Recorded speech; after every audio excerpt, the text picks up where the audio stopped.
अतिशय सुंदर साखरांबा झालेला आहे हा. ज्युसी आहे आणि सॉफ्ट आहे याची पोळी. अतिशय सॉफ्ट राहते ही शेवटपर्यंत आणि मधासारखा पाक झालेला आहे. हा तुम्ही फ्रीज मध्ये ठेवू शकता. साखर आंब्यासाठी लागणारे साहित्य: 1 किलो केसर घेतला मी. मला आज हापूस मिळाला नाही.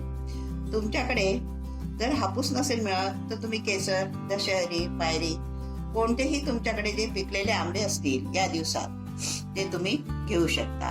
पण आंबा असा थोडा कमी पिकलेला हवा, थोडा हिरवा आणि थोडा पिकलेला असा आंबा घ्या. असे मऊ आंबे घेऊ नका. ही अतिशय महत्वाची सूचना आहे, नाहीतर फोडी होणार नाही.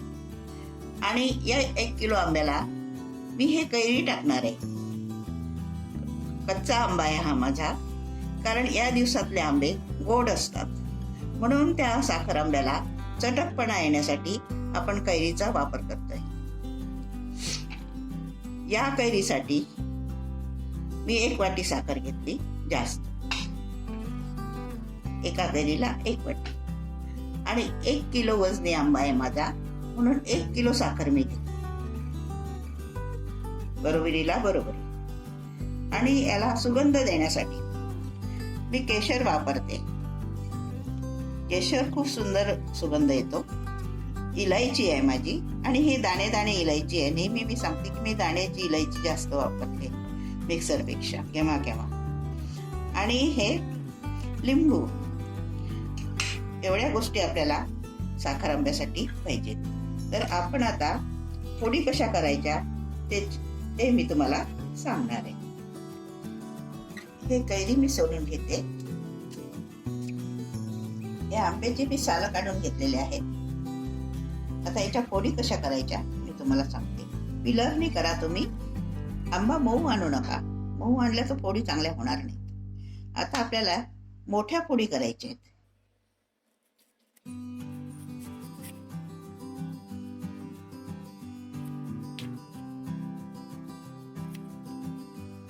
अशा मोठ्या फोडी करायच्या.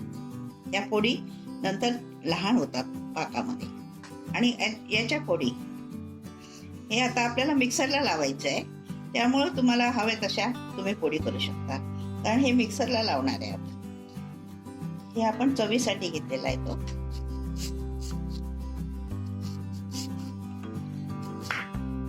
अशा मिक्सरला लावल्यामुळे तुम्ही अशा मोठ्या मोठ्या सुद्धा काढून घेऊ शकता. अशा प्रकारे फोडी करून घ्या. मोठ्या मोठ्या फोडी करा, कारण त्या बारीक होतात पाकामध्ये. ह्या मी फोडी करून घेतल्या. आणि हे कच्च्या कैरीच्या पण फोडी करून घेतल्या बारीक. हे मिक्सरलाच लावायचं आहे मला. आता आपण साखर बघूया. आता मी 1 किलोला 1 किलो साखर घेतली, पण तुम्ही पाणी किती घेणार त्याचं मी प्रमाण तुम्हाला सांगते. आता हे मोजूया आपण किती साखर आहे ते वाट्याने. 1 वाटी, 2 वाट्या आणि हे 3 वाट्या. हे वाटी माझी मोठी आहे म्हणून 3 वाट्या साखर झाली 1 किलो. आता पाणी किती घ्यायचं? नेहमी 3 वाट्या कोणतंही माप घ्या तुम्ही, त्याच्या निम्मे पाणी घ्यायचं. आपण 1.5 वाटी पाणी घ्यायचं. हे नेहमी लक्षात ठेवायचं, म्हणजे आपल्याला पाक लवकर होतो. हे 1/2 वाटी. आणि त्याच्यापेक्षा सोपी ट्रिक म्हणजे तुम्हाला प्रॅक्टिस होईल. तुम्हाला प्रॅक्टिस जर झाली पाक करायची तर नेहमी लक्षात ठेवा की साखर बुडली पाहिजे आणि त्याच्यावर अर्धा 1 इंच असं पाणी पाहिजे. हे पण मेजरमेंट असतं. तुम्हाला जे सोयीचं असेल ते करा, पण नवीन शिकणाऱ्यांनी मोजूनच करा. जाड बुडाचं पातेलं घ्यायचं नेहमी. बाकी साखर आंब्याला मी सांगितलं आहे नेहमी जाड नसेल तर तुम्ही पाक करून घ्या, पण नंतर याच्यावर तवा ठेवा. आणि स्टीलचं घ्या. लोखंडी, ॲल्युमिनियम हे साखर आंब्याला वापरत नाहीत. गॅसवर ठेवलेला आहे आपण.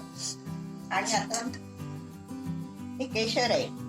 हे केशर मला थोडं भिजत घालावं लागेल. पण हे जे पाणी आहे कोमट झालेलं साखरेचं, त्याच्यातच मी हे केशर भिजत घालते. म्हणजे काय होतं, हे पाक होईपर्यंत आपले छान तयार होते केशर.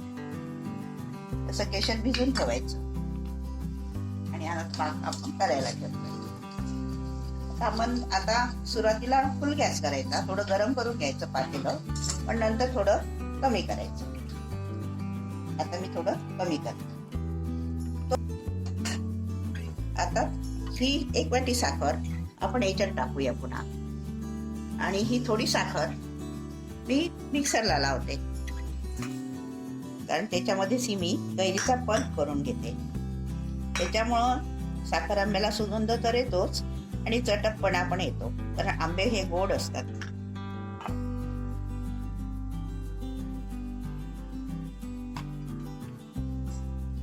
हे असं करून घ्यायचं. साखर याच्यासाठी टाकली, कैरी लवकर पिळते बारीक असं. आणि आता हे सगळं प्युरी कच्च्या आंब्याची कैरीची मी याच्यामध्ये टाकते. याने तुमचा साखरांबा टेस्टी तर होतोच, एक कच्च्या आंब्याचा एक स्वाद असतो, तो खूप सुंदर वाटतो या साखर आंब्याला. हापूस आंबा असेल तर मग हे करण्याची आवश्यकता नाही, कारण हापूस आंब्याला ऑलरेडी स्वतःचाच एक सुगंध असतो वेगळा, आणि देवगडचा हापूस आंब्याचा खूपच सुंदर होतो. त्याच्यामध्ये कोणत्याच केशरची वेलदोड्याची सुद्धा गरज लागत नाही. पण बाकीचे जर केले तर तुम्ही हा प्रयोग करा मात्र, याने खूप सुंदर होतो. कैरी टाकल्यानंतर बघा, आपण कच्च्या कैरीचं पण ज्याप्रमाणे करतो त्याप्रमाणे याचा रंग आलेला आहे. रंग कसे बदलत जातात हे पण तुम्ही पहा. आता मला पक्का पाक करून घ्यायचा आहे, गोळीबंद. गोळीबंद पाक कसा ओळखायचा ते पण मी तुम्हाला दाखवणार आहे. असा पाक आता आपला पाकामध्ये छान बबल्स आलेले आहेत आणि असं चकाकी आलेली आहे त्या पाकाला, आणि आपल्याला दिसतं की आता हा हे बघा पडायला पण वेळ लागतो, चमच्यामधनं मधासारखा होतो तो. अगदी पाक चांगला होऊ द्या, नाहीतर मग साखरांबा तुमचा टिकणार नाही. आणि हे बघा असा गोळीबंद पाक करा, याला गोळीबंद पाक म्हणतात. अगदी मोत्यासारखे थेंब पडतात आणि हा ओघळत नाही. अशा पोझिशनला ह्या फोडी टाका.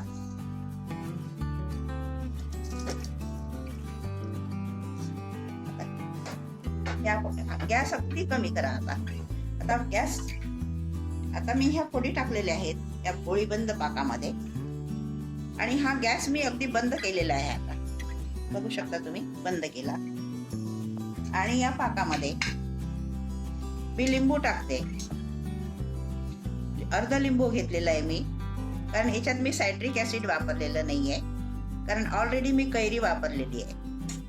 आणि लिंबू याच्यासाठी वापरायचं की साखरीचे खडे होत नाहीत, म्हणून लिंबू हे आवश्यक असतं.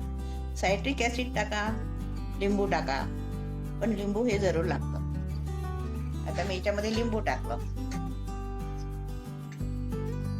आता ह्या फोडी मी 10 मिनिटं अशाच या पाकामध्ये राहू देते.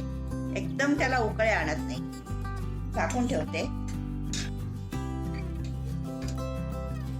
गरम पाकामध्ये त्या फोडी मी टाकल्या होत्या. आता आपण बघूया. उकळी आणली नव्हती मी त्याला, कारण काय एकदम जर उकळत बसलं तर फोडीचा आकार कमी होतो आणि कलर बघा किती सुंदर झालेला आहे. आता आपल्याला उकळी आणायची आहे.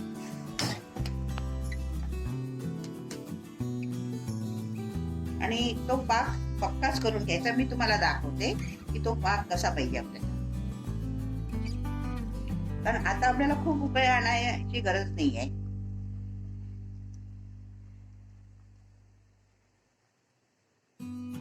थोडी उकळी आणावी लागेल, थोडा पसरतोय पाक, कारण याला पाणी सुटलेलं आहे थोडं फोडींमुळं. पण आपण मंद गॅसवर करू, कारण फोडी सुद्धा आपल्या लगदा नको व्हायला. आता या पोझिशनला फोडीचा लगदा नको व्हायला म्हणून गॅस कमीच ठेवा. मी हे वेलदोड्याची पूड टाकते आणि केशर टाकते. केशरचा सुगंध खूप सुंदर राहतो, वर्षभर राहतो. केशर जरूर टाका असेल तर.